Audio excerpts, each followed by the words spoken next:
welcome to Chopped Greens. I am your host, Philip Amerine, sitting alongside Luke. Hi. Always wrong, never right. It's rude. That's rude, but it is true. I'm telling you, Luke, I could be a criminal today. You want to know why? Why? Because as I come here into the ASU civilian parking lot, I say civilian because I'm not a staff member who gets in for parking free. I go in, and it's a lovely facility here at ASU. However, being in the desert, which we are, I don't know why they would face the parking meter with metallic buttons near the sun so that when I press the buttons, and it has that real slow burn where you're like, you push in your buttons and it's asking for your license plate number, and I put CA875 at like about 8. I'm like, ooh, this is kind of hot. Ow! I have no more fingertips. Yeah. So I essentially have shaved off my fingertips, and I can now commit a crime without leaving any evidence behind of my presence. Welcome to ASU student life. Never enough parking and always a pain in the ass to pay for it. Yeah. So, speaking of pains in the ass, Odell Beckham Jr. has just inked. Isn't that a nice segue? I thought that it was a rather smooth segue. One of my closest ones ever. All right, but anyways, Nike signs Odell Beckham Jr. to the quote-unquote richest NFL shoe deal. This is an interesting one because football players really aren't known for their shoe deals. Because they're so behind masks and not seen as much. What do you think on that? I'm not surprised at who it is because Odell Beckham, I think, is one of the few NFL players that if you saw him walking down the street, you would recognize him with the hair, with the blondness just on top. He really sticks out from a crowd. Yeah, so I think that if you were going to give someone a shoe deal, he would make more sense. He's a very big star in the NFL world. He comes from a very large market in New York. I think that Nike is going the right direction. From what I've heard, actually, some reports are saying that Adidas actually offered them the most lucrative shoe deal. Correct. And then Nike swooped in and was like, how about you just do it with us? We'll pay you whatever they'll pay you. Right, so what it was Nike had a deal that they had signed with Odell Beckham before he became a rookie. He signed that deal. It was coming to a close by the end of this season. Adidas offered him a shoe deal, and this was very much along the lines of the Kevin Durant deal, where they offered him a deal, but they still had a restricted right to match whatever offer he were to receive from a different source of funding. So Adidas in this case, I believe for both actually. No, the other was Under Armour for Kevin Durant. But for Adidas, for Odell Beckham Jr., they offer him that thing. Nike on the last day, much like NFL teams, matches it, and the rest is now history. Signing somewhere in the neighborhood of $5 million a year for 5 years, earning a $25 million total value of the deal for the lifetime of that deal. But really, to me, what kind of stands out about this is it's only $5 million. To me, that's kind of low. And when we look at places such as Lonzo and LeVar Ball, the Ball brand, the Triple Bs, kind of going off and doing their own thing and trying to become entrepreneurs, I think that while a lot of us have problems with their methods and how they're doing it, how they're making a brand and how they're trying to be proactive and setting the tone and being those what's the word, the patriots of a new thing, of a new forerunners, excellent word. Yes, being the forerunners of this new entrepreneurship enterprise. Anyways, that they're trying to do this, set the tone, really. I think it actually makes them more attractive because in a public perception sort of way, whereas at first it offends us because it's something we can bristle at, now it's like, wow, $25 million, that's... granted, Odell Beckham Jr. by the end of his rookie deal will make $18 million. So, I mean, for 5 years, he's only made 18 compared to now this Nike. He can exclusively now make 25. That's pretty sweet to get an upgrade just for selling shoes that doesn't require you to put your body on the line. However, I think that this is really a statement of the differences between the leagues. Like we said, we don't see this a lot in the NFL. Normally, whenever we see a shoe deal, it's in the NBA. MLB doesn't really have any cleat deals. Obviously, hockey doesn't have any since they use skates, and you still don't really see a lot of skate deals, at least none that are very popular. Maybe like what, helmet deals? Because really the goalies have a lot of those customized sick and even then, though, most of the time younger goalies still, they just get it customized themselves. Right. So you don't really see a lot of deals outside the NBA when it comes to stuff like this. So I think that this is really more of a baseline of where to go from here. Mm-hmm. It sets the tone. Almost the same reason why Matthew Stafford is waiting to sign his deal until Derek Carr gets a new deal in the Raiders, because he doesn't want to be the one to get one-upped over this offseason. It's a who blinks first. Mm-hmm. And Odell Beckham blinked first. And like you said, this deal alone is going to net him more than what his rookie contract netted him for the full amount. And again, to a major point, he doesn't have to put his body on the line for this. This is, regardless if he retires tomorrow, if he just comes out and says, you know what, I really do want to marry that goal post that I proposed to midseason and run away with my $25 million, he still makes that money. I'm more than sure, unless there's some incentivized portion of that. However, he would still be selling Odell Beckham Jr., just it would not be as valuable property to Nike. Mm-hmm. But it's nice because, in the NFL, whenever you sign a deal, it's the most overstated statement there can be. It's a non-guaranteed deal. It's not worth the money it's printed on. Mm-hmm. And I think that you make it interesting when you bring up Ball, because Ball's kind of in that point where he wanted his own shoe deal. And when I say Ball, I don't even mean Lonzo. I mean his dad, LeVar. There is a very distinct difference. There's a distinct difference between LaMelo, LeVar, Lonzo. Oh, can I name the other one? It starts with a C. Is it? It doesn't start with a C. LiAngelo. Oh, I always want to say the Carmelo one, but it's LaMelo. Yes. Okay. Anyway. But you see, he was trying to get $1 billion for the first shoe, and literally was laughed at by every single company. Well, no, not publicly laughed at. Well, not publicly, because they wanted to save face and potentially get a deal done with Lonzo, hoping that the father was just being boisterous and just saying things just for the sake. And at the time, people thought that that's what would happen, and then it didn't happen. He decided, instead of going with Nike or Under Armour or Adidas, he was just going to create his own shoe. And they even had reports come out that he did in fact ask for $1 billion. Yeah. Like, that was not a jest or a bluff. That was a true-on statement when he's saying, I want $1 billion. And I can't imagine that if he wasn't lying then, he's not lying now, that he's now asking for what, $2 billion or $3 billion? $3 billion was the last. He's like, since you guys scoffed at my idea and I'm having to now put in extra work, gonna bump it up to $3 billion. And what I think is going to be interesting is he's not going to get $1 billion. He's not going to get $3 billion, because what he wants is not to work with another company.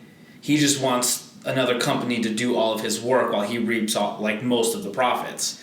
And that's how in his mind, that's how he wants to set it up. Ideally, isn't that the pursuit of everybody in the world? It is, but that's commercialism at its finest. Most people are realistic enough to know, if Nike or Adidas are making your shoes, they're going to be making the bulk of the money.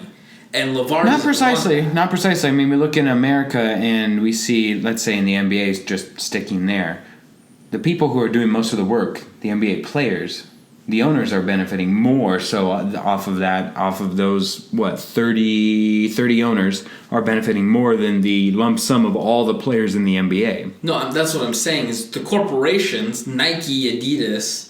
In your example, the NBA teams, they make it, and they don't have to do it. They don't have to do as much work. Whereas LeVar wanted to make it, but he's not a big corporation. He's just a small little fish. Right. He's a small little fish who wanted to be a big fish, but the big fish laughed at him. And somebody would say, somebody's out there quick to point out that LeBron James got a $1 billion deal from Nike. Yes, that is indeed true.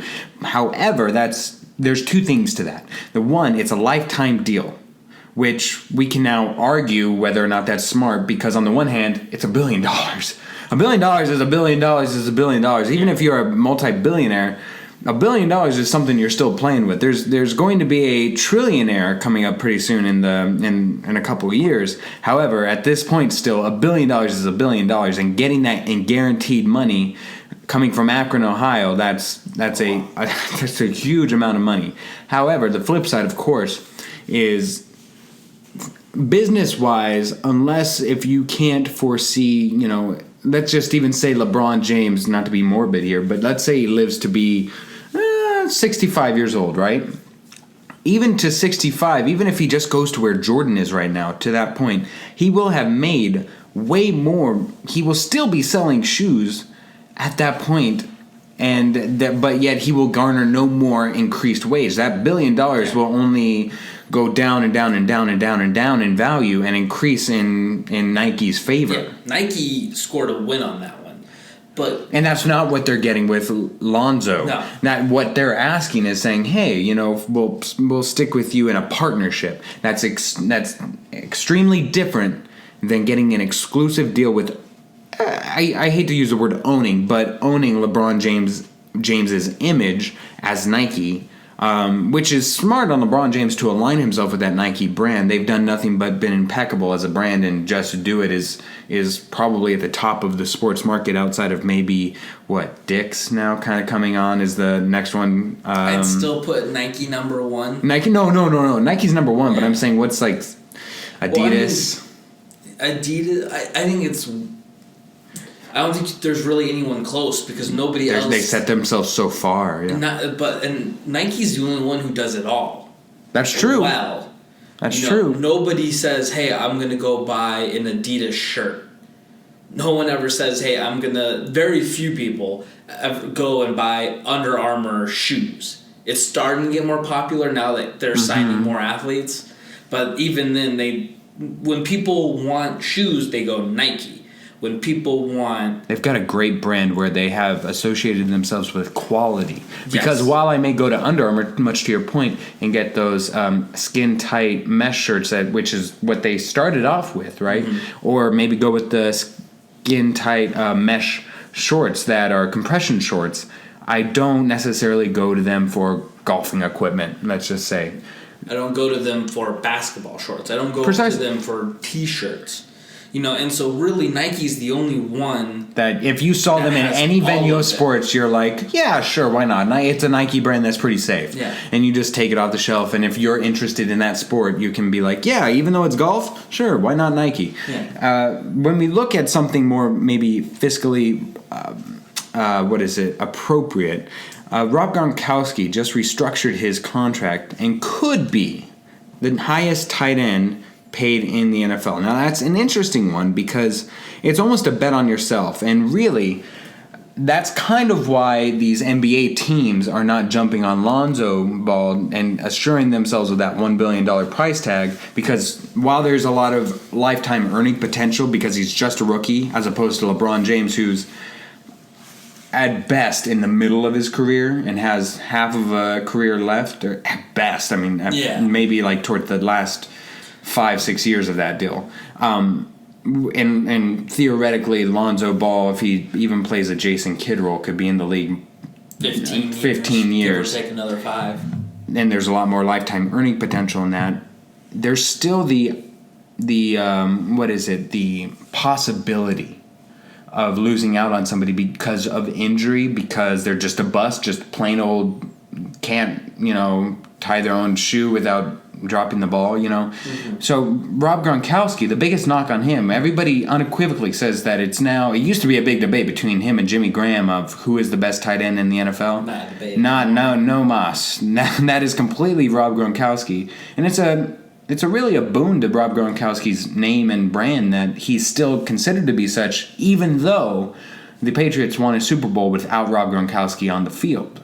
Because he just gets hurt all the time. Because he just gets hurt. It's the back, it's the arm, and really, that's, if I was the Patriots, knee, and the knees. Even the knee. If I was the Patriots, I'd take the same viewpoint. Like, hey, we'll give you more money, but you have to earn it. You have to play a certain amount of games. You have to make a certain amount of catches. It's very much Peyton Manning-esque, in that, or at least in that last year in Denver, where he was essentially ordered by John Elway to take a pay cut and was only given incentives to increase what he was making because they needed the cap flexibility, what have you. But it's one of those things where it favors the business, because anytime a fully guaranteed contract is around, it only serves the purpose to whom it is guaranteed to, because you're no longer taking any of the risk. The risk is onto the person paying you, because they're now on the hook that if you get injured or your services are now no longer available, that's lost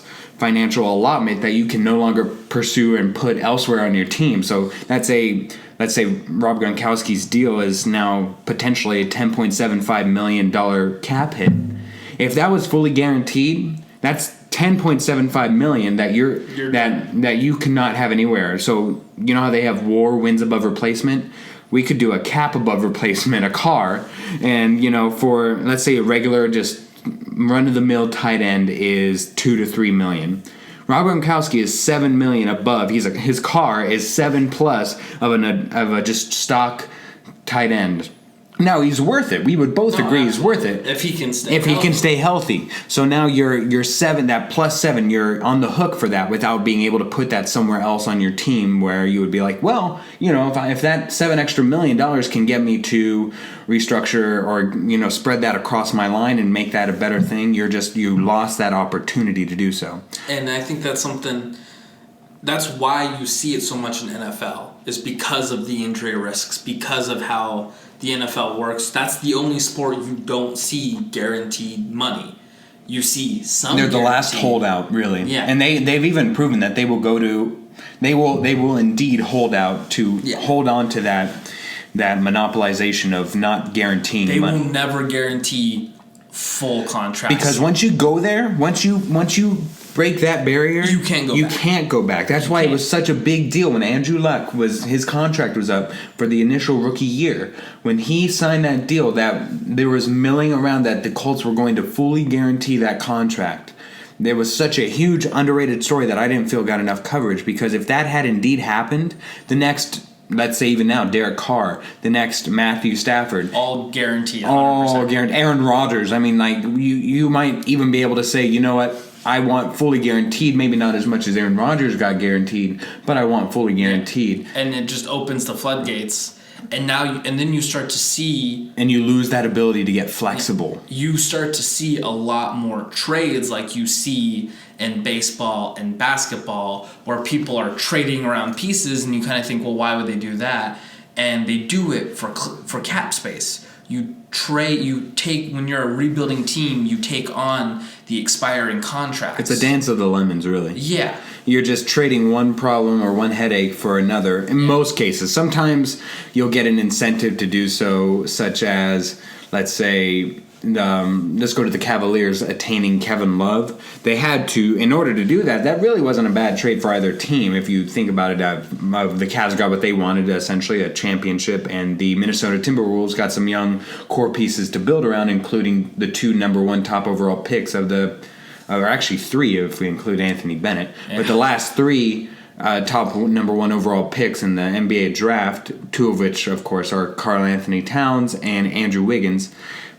When you get all that, that's a win-win, but it's when you trade Derrick Rose to the Chicago Bulls just to make sure that you can have that cap space to sign a Joakim Noah or what have you. That's when it becomes a real problem to move your players and to get better. And that's when your books start to look funny and weird. And the Diamondbacks, a little fun fact for you, just this last year, paid off the last player from the 2001 World Series season. They just finished paying them off.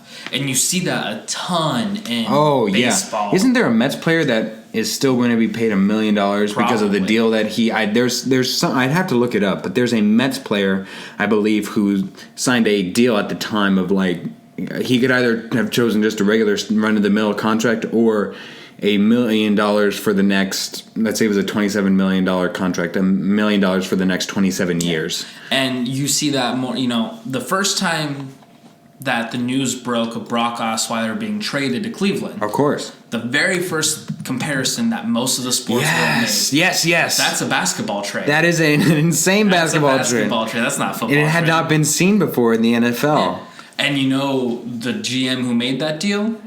Baseball Came from guy. baseball, yeah. Because they're starting to see, well, if we do it like this, it helps us out more. And so I think you're coming towards a section where you're really going to see those kind of trades happen more in the NFL. And you're going to really see just how hard it is in the NFL to make deals when everything's fully guaranteed. You don't see it. And even baseball and basketball, they find ways to work around it. We'll pay this much of the salary, you pay this much, or we'll take on these players and then you can take on our expiring contract. You see that so much in basketball and baseball. And the reason why is because everything is fully guaranteed. And if football moves towards that manner in which you sign your contracts, it's going to be the same thing. And that's part of the reason why I prefer not to have fully guaranteed contracts for any sports league. Right. It just really makes it so that the bad teams stay bad. The good teams are allowed to somewhat stay good. And there are no interesting moves that can happen. Because really, what do we talk about, for the most part, at least in the offseason of any sports franchise? Oh, what happened? Which player's going where? The mobility is not a bad thing because it creates a buzz. That's precisely why teams come up with these Christmas team jerseys or Chinese New Year jerseys or whatever, because they're, it's not the standard jersey, but you're creating a new one so that way you as a fan can purchase a new jersey. I mean, because if there's just one jersey, you're purchasing your favorite LeBron jersey and you're done. But now if there's a Chinese New Year jersey, you're purchasing that LeBron James jersey. You're purchasing whatever have you, as many as they make. And just to pay off what I already said, it's Bobby Bonilla gets paid $1.19 million all the way every July 1st through 2035. To be fair, that's partly the Mets, anyways, just being stupid, but. Nets make a bad roster move? I am shocked. It literally, if you're in New York and your last couple letters start with ETS, you're just done. Mets, Nets, and Jets. Yeah. But I mean, they're the jokes of whatever franchise. They're the worst franchise.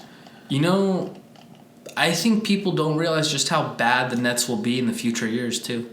I think people really take it for granted. Oh, the Nets? Yeah. Well, the Nets will be better next year because they have a lot of cap space. So theoretically, even if you sign or just average players to oversized contracts, you'll still be able to go up from worst to middle. But who's going to go there?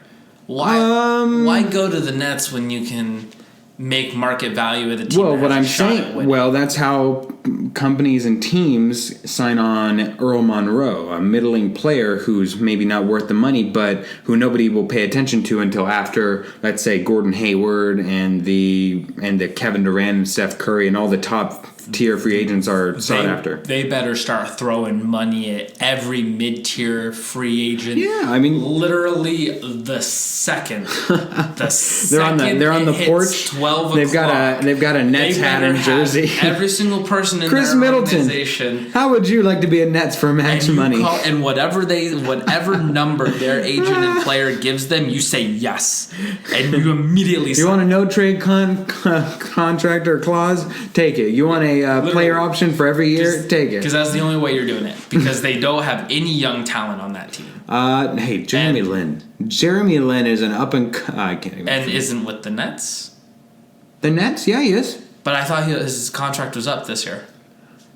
I thought it was, Either way, Jeremy Lin's not a young talent to build around. He is a talented man who can do a lot with his hair. I give him that. I mean, that's fair. Yeah. But I mean, in general, people just really are going to be surprised at just how long the Nets will be bad because they traded away 4 first-round picks in that Boston deal all those many years ago. It's really, to kind of get back to where we were, it's really an interesting dynamic how we as a sports public perceives deals and how they are within their own sports leagues. For one, the lack of any type of deal, at least in college, where we, as a mass percentage of sports fans, agree it's unfair that they are not considered athletes because within the title is student athletes, so they should be paid or at least given some form of reimbursement through their collegiate givings to the college of their choice.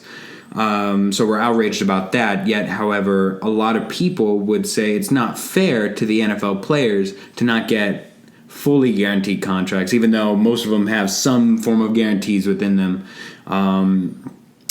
Those deals that have that they're able to just cut them the next day and not have any repercussions, a lot of people get mad at. It's really interesting to see the spectrum there and how a lot of teams are not mad. I think probably the best example of a healthy balance probably goes to baseball, where even though some teams, yes, like the Yankees, Dodgers, even sometimes pop-up teams like the Angels, where they spend a lot of money. Diamondbacks throwing all the money at Gronk.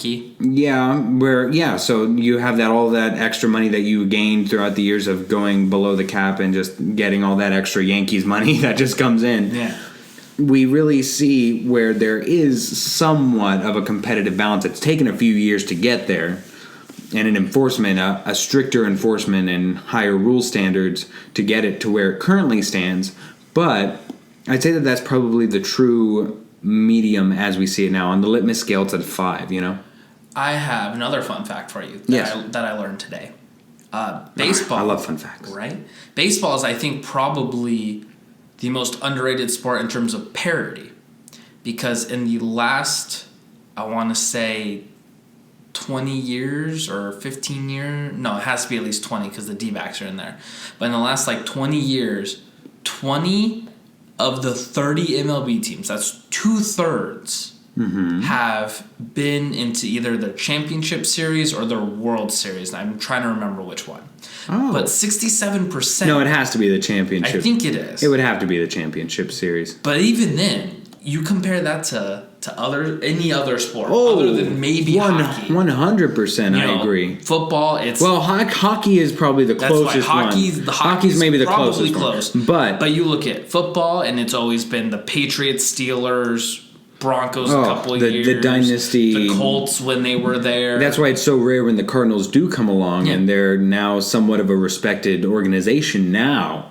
They have a losing stink to them. Even the Raiders, when they went through a drought, it's a drought. It's only until now that they have Derek Carr. Really, what the NFL boils down to is, do you have a NFL career quarterback, or do you just have a carousel at quarterback? The NBA, it comes down to who's the generational playmaker at the time you have it, or if there's none in the league, who has the most talent. Mm-hmm. And who, I think, and the who being the NBA, they have the biggest problem with parity. Right, but it's not a problem when it's the Lakers winning. It's really a problem when you have, let's say, if for some reason it's not possible now, but say the Cavs have met the Utah Jazz in the finals. Or let's even go take the Cavs out, but let's say Toronto and Jazz meet in the final. That's an awful ratings. That is tremendously bad. Nobody's watching. No, but it's still a bad parody no matter who it is. It's just the league. Oh, just on the strict league of yes. Yes. But obviously the league would prefer it be LA rather than they would else. have no withdrawals if Boston and LA made it to the finals. Every single year. Every single year. And that's the thing is those we always build up Boston and LA. And we should. They are the heritage teams of the NBA. They're heritage, and they're two of the biggest media markets in the whole country. Two of the most recognizable brands in the world, exactly. Let alone sports brands. Yeah. So, of course, they're going to get good ratings. But something that people, I don't think, fully realize is it's kind of like a catch-22. who would ever care about the Jazz and the Raptors playing in the finals if you never see them in the finals? Who in the world would care about... You've got to suffer through that initial morphine. Yeah. It's almost... think of the Patriots. That first year they played against the Rams. Patriots or even the Spurs before they started winning with Popovich and Duncan. You got to start somewhere. And that's the thing that bothers me is everyone always says, well, it's the Lakers in Boston. That's who the league wants. Well, like, yeah, they do, but they're handicapping themselves because if all the teams were good, then you would have a lot more even fan base. And if all the teams are good, you're watching good playoff basketball. You're watching good NBA finals, regardless of who makes it. Yeah, and as a finaling point, the NFL is probably the best cloak and dagger and league in all the sports where they give everybody a chance to say, hey, you got a shot this year. But really, when we look at it, there's only 4 teams that we even think has a shot at the championship. But see, to me, the NFL can get away with it for 2 reasons. One, their season is 16 games. Oh, yeah, it's short and sweet. Literally anything. It's the perfect amount. Anything can happen. It's long enough to be long, but short enough to where all the games matter. You know, if you go on a hot streak and you win 5 in a row, you might be able to upset and get a division, and you'll have a home game, and then you're hot. And but even then, maybe Bowl. not, because the Eagles started out, 5-0 actually? I know, but that's what I'm saying is there's so much more that can happen because of how the craziness of such a short season. Right. And then also because their playoffs are one-offs. It's single game elimination. Right. So if there's that fluke punt return that gets returned for a touchdown, or Larry Fitzgerald breaks one off for 80 yards or something like that. The 08 Patriots beat the 08 Giants 9 out of 10 times, but it's that 1 out of 10 times that you watch. And that's what the NFL has that basketball and baseball don't have. And basketball, baseball, and hockey always try to justify, like, well, we play series because that way you know the better team wins. And like, yes, you're not wrong. But when you do it that way and you have no parity, then you get the same 2 teams every single year, and everyone only wants those 2 teams because they think they're the only 2 good teams. So NBA really needs to take a closer look at how they can stop parity. Adam Silver said with a straight face, the NBA commissioner, Adam Silver, said with a straight face, I don't have a problem with what's going on in the league right now in terms of parity. And probably super teams is probably more appropriate. Yeah. But yes. And if he doesn't see it, and if he won't make changes, basketball is going to be in some rough years in the future. I disagree, but I will say the second biggest disillusion of parity is actually right here on Chopped Greens, where in Give Me 5, you think you're going to win the segment. But it's well known that I have the better question. So we'll have another award-winning segment of Give Me 5 following this short commercial break, and Luke Wright will also be there. Red Ribbon Realty Group at HomeSmart is a full-service real estate team of Phoenix natives with over 15 years of experience in the industry. When you work with them, you have 2 full-time realtors representing your best interests throughout your entire transaction, whether you are selling, buying, or renting. They also believe in supporting their community. Use code word Chopped Greens, and Red Ribbon Realty Group will donate 15% of their net commission from your transaction to the nonprofit charity of your choice. Visit their website at www.redribbongroup.com and find them on Facebook. You can also email them at info@redribbongroup.com or call them at 602-888-6638. Red Ribbon Realty Group. Trust. Commitment. Home.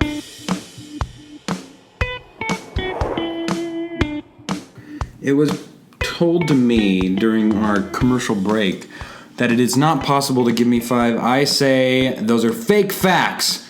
All right, here we go. Give me 5. This is the part of the segment where, Luke, we each have 5 questions for each other. I've got 5 questions for you. You got 5 questions for me. We do not know what they are, but we will answer them honestly. Would you like to go first today, Luke? I would. Oh, excellent. Okay, so just last night, the D-backs were playing what we call a baseball game. What we call yes. And at the end of this game, Gronk had pitched 8 2/3 innings. There was just one more out. He was going for a complete game, something that you don't see super often, but it's, the star pitchers do. Mostly associated with the no-no. Yeah. And this question extends to both complete games, to no-nos, to perfect games, all of the above. But Gronk got pulled after he let a double go by. He only needed the one more out, but as soon as I think it was Jose Abreu hit the double, Torey Lovullo, the D-backs manager, came out, pulled him out, brought in someone else to get that last out, Archie Bradley. So my question to you, because Tony Lovullo suffered literally thousands of boos that night as he was coming out there to pull Zach Greinke. If you were a baseball manager, would you ever pull, especially your ace pitcher, but any of your starting pitchers, when there's only one out left, you have a good cushion, they're going for something that's meaningful to them, whether it be a no-hitter or a perfect game, or maybe they're at like 150 pitches and they're just tired, or for whatever reason, would you ever pull one of your starting pitchers with that close to finishing out their game?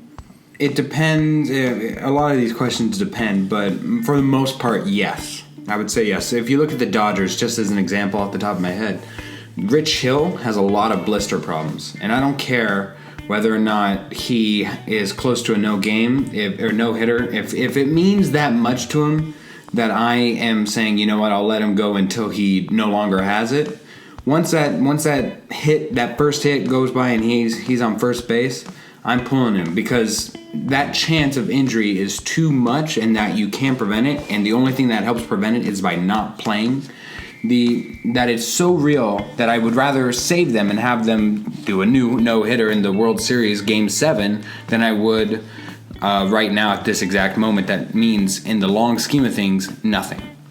So it's very much like the Cavaliers. You know, we had a heated debate of, do they just allow the other team to just force a Game 7 so that way the series goes longer, so that way they're more in tempo or whatever. The biggest reason why not is because you can't guard against injuries, and they're more prone to happen the longer you let a series go on. So, again, my answer is no. Luke, a professional big game hunter, is dead after he was crushed by a wounded elephant as it was fatally shot.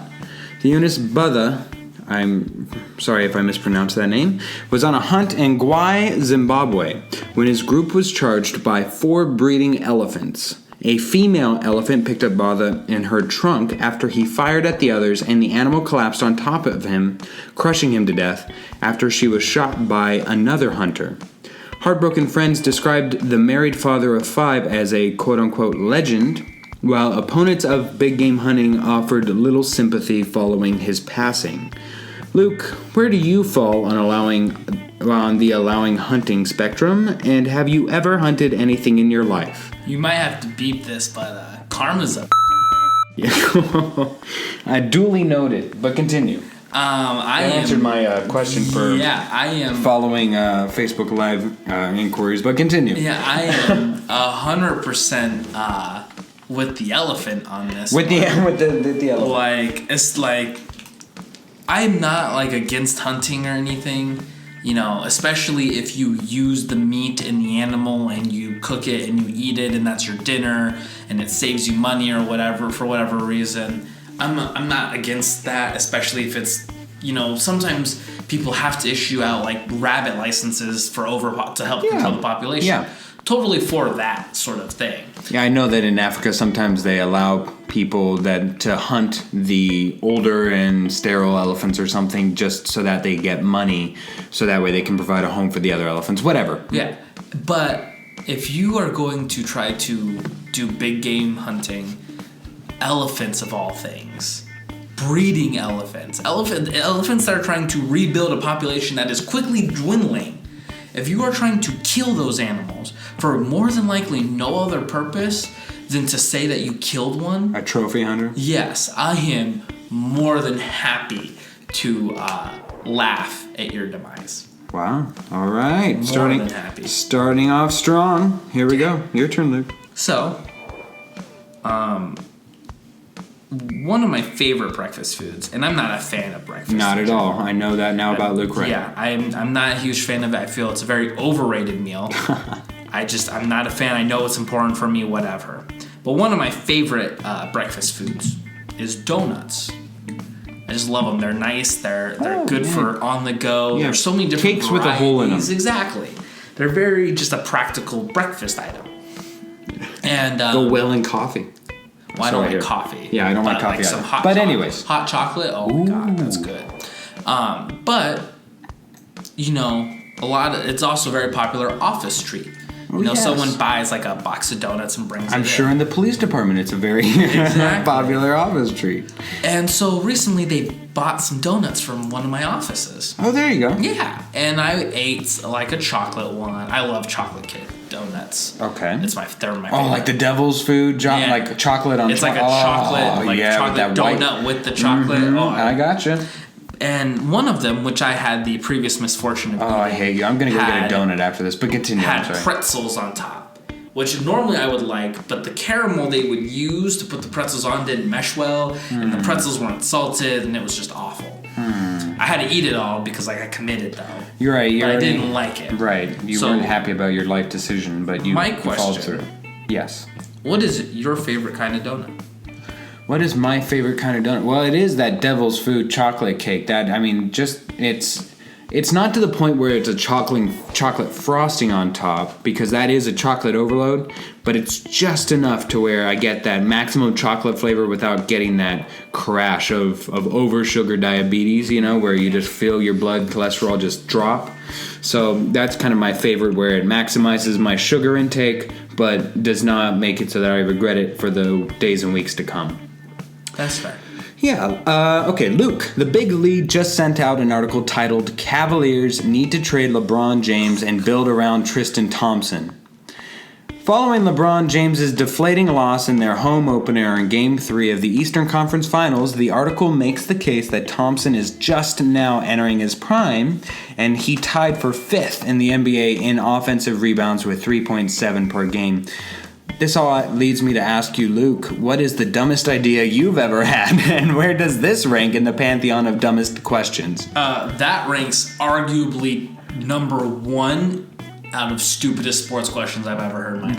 That is just an article for clickbait. I really don't understand. 100%. There's no way. And it succeeded. I clicked on it. Yeah, but there's no way anybody honestly thinks. Maybe Kyrie. Kyrie. Let's say LeBron is going down. Yeah. You're not going to build around Tristan Thompson. Because he was 5th in the league in offensive rebounds. What? No. That's not how that works. Maybe Kyrie, or shoot, I can even see, you want to make a hot take, Kevin Love. Let's go. Yeah. But Tristan Thompson. That at that point, you're just joking. And then what is the dumbest idea you've ever had? So, I was drinking one night. Oh, that's a great intro. Right? And you were with me. Yes, I was. It was at fellow Chopped Greens guest host Gary Boucher's 21st birthday. Happy 21st, Gary. We went to... You only have a year to celebrate it. We went to a very nice place called the Yard House. Now accepting sponsorship applications, but continue. Yeah. We had some food. We had some drinks. I had a few more drinks. I became intoxicated. I believe the quote was, "I have drank more than this, but I have never been this drunk." That was the official Luke Wright quote of the night. Make a meme. Continue. But the waitress we had was really cute. Really cute. She was very attractive. And she was really nice. She brought me a lot of carrots. And I'm sure... Especially requested by you. The average listener won't understand how much that meant to me. But for those who were there, they know. It meant a lot. Oh, yes. But, you're drunk. You have a cute waitress. She's being nice because it's her job. I know she wasn't trying to flirt with me, even though I was probably drunkenly flirting with her a little bit. Probably? But yes. I was a little intoxicated. I don't remember the specifics. Oh, how very convenient. Continue. But what I do remember is I wanted to leave her my number, but I didn't have a way to write it down. Because Shelly Boucher, Gary's mom, the amazing Shelly Boucher, was kind enough to pay for the whole meal. So she had the receipt and she had signed and everything. So I didn't have a pen, I didn't have paper. So in my genius head, I thought, I have 1 carrot left. Oh, gosh. So I tried to take a fork. No. And I tried to carve my phone number into the carrot. Oh. And it went just about as well as you would think a drunken kid trying to carve his phone number into a carrot would go. He seems to have all 5 fingers. Yeah, the fingers were fine. The phone number, I ended up just eating the carrot anyways. Oh, so thank God. The whole thing was a bust, but that was probably the dumbest idea I ever came up with. All right, that question succeeded in more ways than one. Your turn. Okay, so Gary Boucher just turned 21. Happy birthday. My friend just came back from Vegas. We just recently had a nice little poker night. Yes, we did. Yeah, a lot of fun times with gambling. Oh, yes. I personally, for hugs and kisses. Yeah, I personally have a little bit of a gambling problem, if I'm being honest. You know, it's not enough to get me in trouble, but it's enough to where, like, sometimes I have not as much money as I would like to. Oh, there you go. So, my question to you, because I've made some dumb bets before.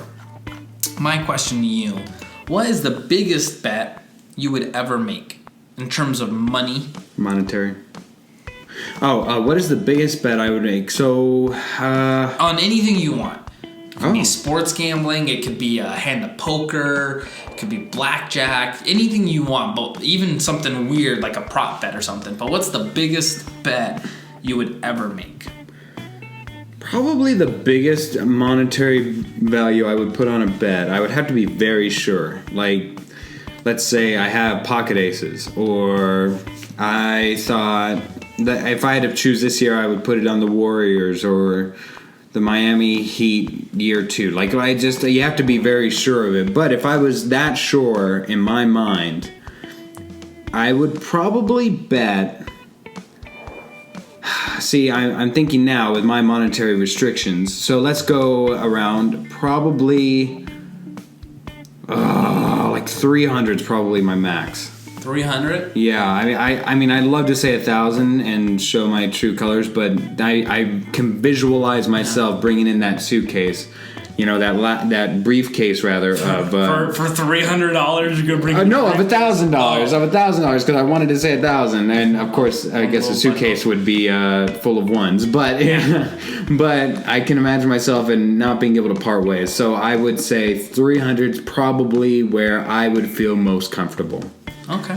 So I do have a bit of a gambling problem as well, but I do have restrictions. Even like my unhealthy habits, I go to QT for a drink, and that's my splurge. And it's refills, so it's 86 cents. I'm pretty cheap. I'm a cheap date. All right, Game of Thrones Season 7 will make its highly anticipated return to Showtime July 16th at 9 p.m. It sounds like you're a fan, like you're a viewer. Fan. Okay, I have not seen any of the episodes, so no spoilers here. You haven't seen any of them? I'm the rare viewer who now likes to watch it all in one go. I watched Breaking Bad all in one go. I successfully avoided Mad Men, and I'm kind of going through that right now. I hate waiting. And although I'll miss the big finale talk and everybody, even like The Sopranos, I can't watch it because I realize everybody hated the ending, so what's the point? But anyways, this all goes back to say each episode has a $6 million budget per episode. That's a huge amount, but the way of notoriety and even Emmys, that seems to pale in comparison to what that value is. And it got me to thinking, Luke, what is your biggest monthly expense for your own personal maintenance? Definitely not $6 million. No, I'd hope not. That is a bit of a gambling problem then. Not if you're winning. Winning. Hashtag winning. Let's see. My biggest monthly expense, honestly, I don't think it's anything major. It's probably like my car payment. I throw like $300 a month down for my car payment. But outside of that... You know the one that I was thinking of in my head that you might say? And I hate to bust your chopped greens up here while we're talking, but I heard that there was a certain elemental massage. Oh, that's true. I get monthly massages at Elements. AJ, 75th and Bell, if you want to ask for her. Amazing. Ask for the Luke Wright name drop. Let's not have weird phrasing. Okay. No. I was not even insinuating that. I was just saying like you could name drop Luke Wright and it would somehow be a name drop. But like the actual, I'm part of like the little wellness program they do. Yeah. So I get like a discount on my 90-minute massage once a month. All right. And it's like $90 for the massage, and then I tip, pretty $40 or so. So I mean, paying $130 for the body upkeep. I don't mind a good massage. A good massage is invaluable. She's the best. Way to go, AJ. Shout out to you. I guarantee you she won't ever hear this, but if she ever does... There you go. You got a free shout out that means nothing. Continue. Your turn, Luke. So, sometimes I get frustrated. Understandable. Yeah, I think that's a very human thing. You get angry, you get annoyed. Mm-hmm. Stuff happens. Sometimes it's something just you wake up on the wrong side of the bed. Sometimes someone punches you in the face. Yeah. Different stuff happens. Of course. But my question to you, would you ever see yourself in a situation where you became so angry or annoyed or frustrated with a person that you would kill them? Whoa. No, I just do not have the cojones to inflict harm. In fact, I'm a very big empathy person where I can... It's almost it's a gift and a detriment to me because I can visualize some stuff more. So in a good sense, it's that I can see myself like actually bringing $1,000 and betting it and being like, oh my gosh, and like not being able to do it. But on the other hand, it also stops me from doing things because I'm like, oh, what if I put my hand in there and instead of a treasure chest, I, lose my hand, or what have you. So all in all, just, I'd say no. I would. You would? I would, absolutely. Oh, well, there you go. Yeah, and it's funny because it wouldn't be like a manslaughter thing. It's not like it would be like a switch. Mm-hmm. It would just be like a prolonged anger that just kind of building inside me. Yeah, the only way I kill somebody is complete accident. I just can't do it. Just can't do it. All right.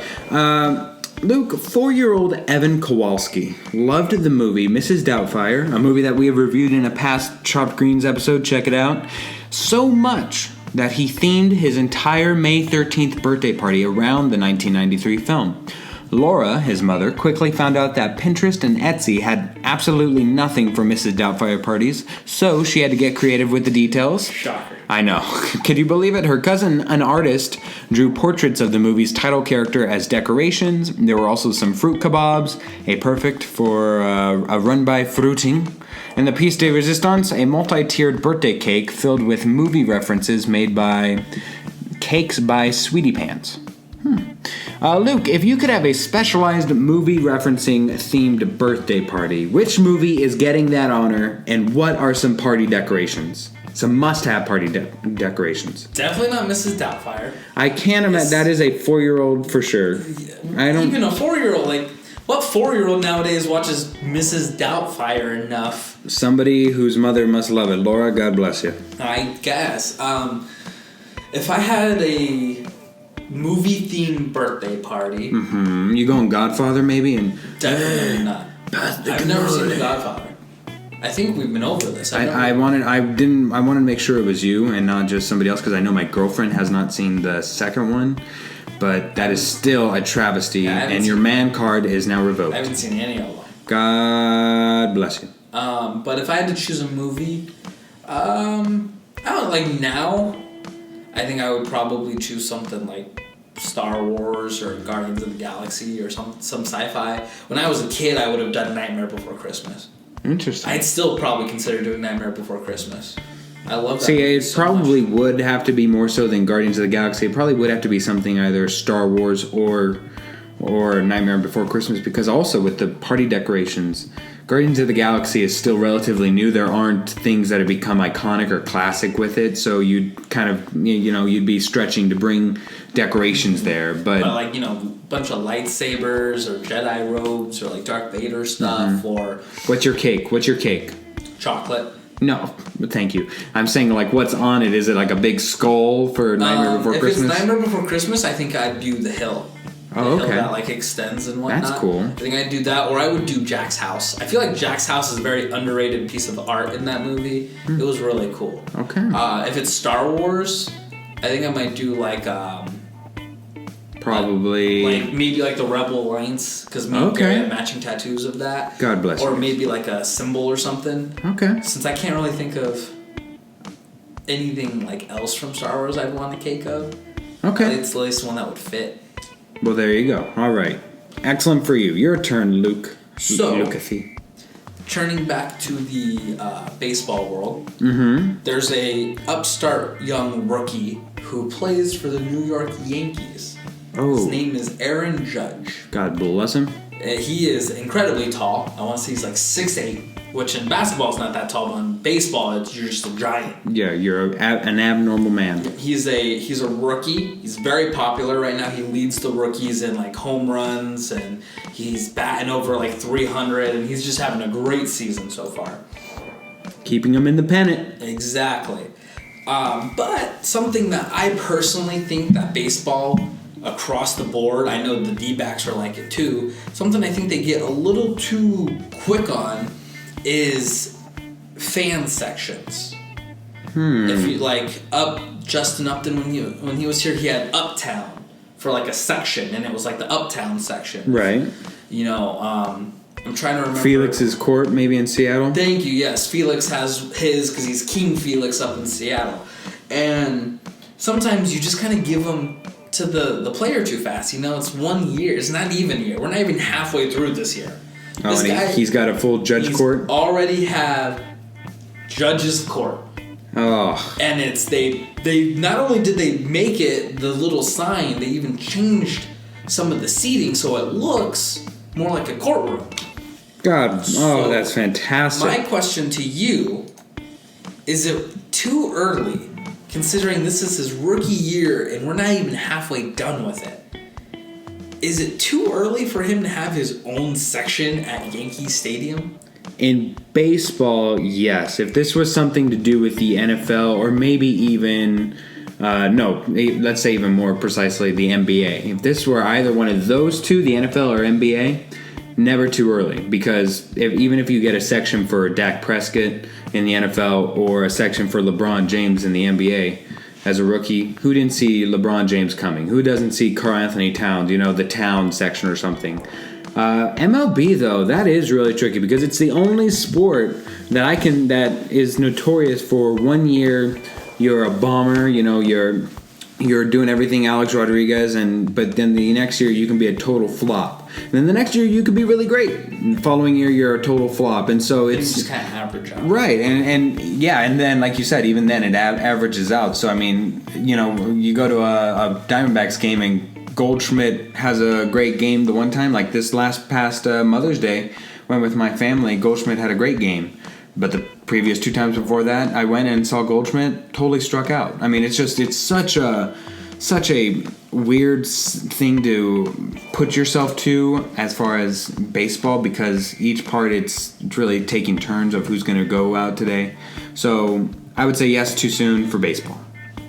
But I'm glad that they're trying to at least market to these rookies. I mean, get some brand and facial recognition there. Well, like even Gary Sanchez at the end of last season, he had like a month where he was killing it. This year, nowhere close. Meh. So it's just like, it seems way too early to start, especially because they're making changes to the stadium. That's true. It's not just putting up a little sign. They actually made it look like a courtroom. They already did it. Well, you just upcharge the fans for that changing, so who cares? Roger Moore, Luke, the dapper British actor who brought tongue-in-cheek humor to the James Bond persona in 7 films, eclipsing his television career, which had included starring roles in at least 5 series, died on Tuesday in Switzerland. He was 89 years old.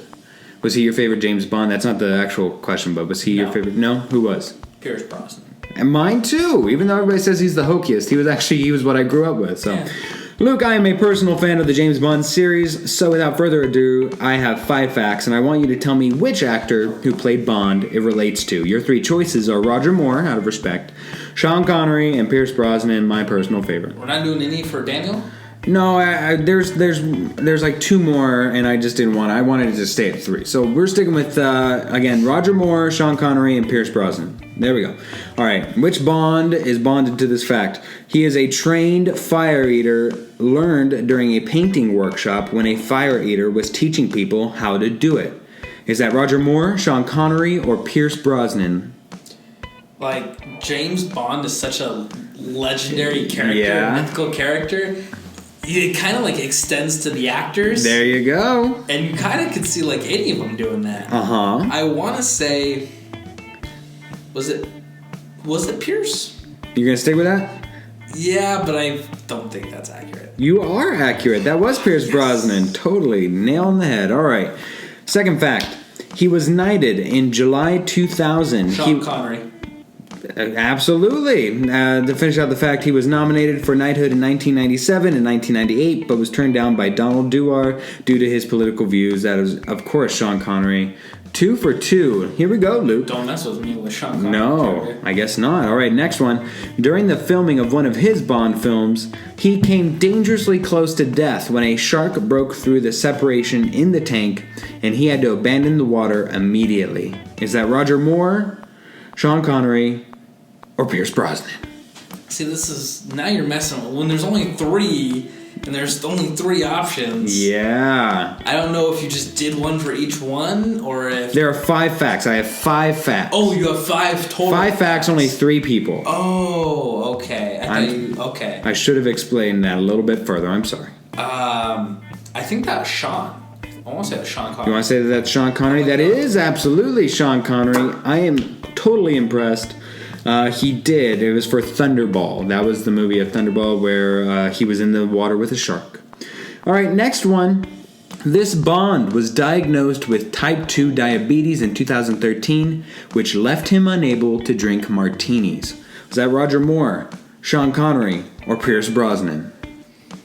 I know at the beginning you're thinking, what does it matter if he has type 2 diabetes? But then I sunk it in there with the margarita. Martini? Martini, yeah, you're right. Wow. Shake it, no salt.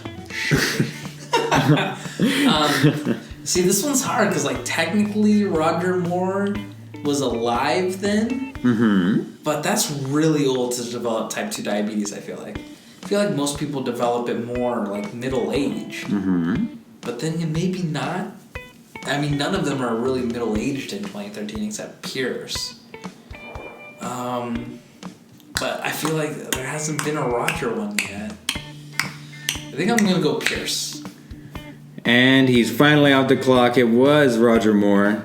Damn. So, can't do much for you there. All right, last one. In most of the reviews for one of this Bond's movies outside the Bond franchise, say that 3 times fast. So, in most of the reviews for one of this Bond's movies outside of the Bond franchise, his voice was compared to that of a water buffalo, a donkey, and a wounded raccoon. Is that Roger Moore, Sean Connery, or Pierce Brosnan? This is the final fact, if that makes any difference to you whatsoever. It doesn't. And I have used all 3 Bonds, so that holds no weight. Because, see, here's the thing. I'm trying to think, because based off of that, it would sound like a musical. Mm-hmm. That's the thought process I'm coming here. Okay. And I know Pierce Brosnan was in a musical. Mm-hmm. At least one musical, maybe even more. Mm-hmm. I can't... I bet you can't even know what that musical was. It was Mamma Mia. Oh, I'm very impressed. Don't come at me with that. I guess not. Trash. If I come at you, I'll come at you with West Side Style. Da-da-da-da-da. All right. But not actually fight. I don't think that Sean Connery or Roger Moore were ever in a musical. But at the same time, like, maybe they were in some weird, obscure musical at some point. Especially Sean Connery. He seems like he's done everything in his life. Mm-hmm. But you know what? I'm giving you nothing with my face. I'm a blank Trump wall. I think I'm going to go with my gut since I didn't go with it last time and I got it wrong, even though I knew I should have gone with Roger Moore. Okay. I'm going to go Pierce Brosnan. It is 100% Pierce Brosnan. I thought you might be able to psych yourself out with thinking Sean Connery, just like somebody hated his voice. But no, it was Pierce Brosnan for, of course, Mamma Mia. And I just thought it was hilarious. A water buffalo, a donkey, and a wounded raccoon. Sounds like some sort of messed up VeggieTales song. VeggieTales, whatever. And that will conclude Give Me 5 for our section. Excellent questions there, Luke. Good job. You participated. Get your trophy outside the door. As he points to a wall.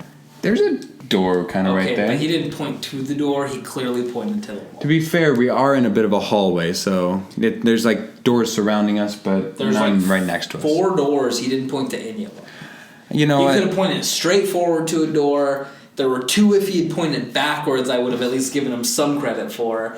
Or if he just moved his arm slightly to his right, he would have been pointing at a door. He deliberately chose to point at a wall. You know, it's not often I get to tease for us for the sports because we don't know what's going on. I don't get to often tease what's coming up in the next episode. But coming up, next episode of Chopped Greens, does Luke Wright make it to another week of guest hosting the show?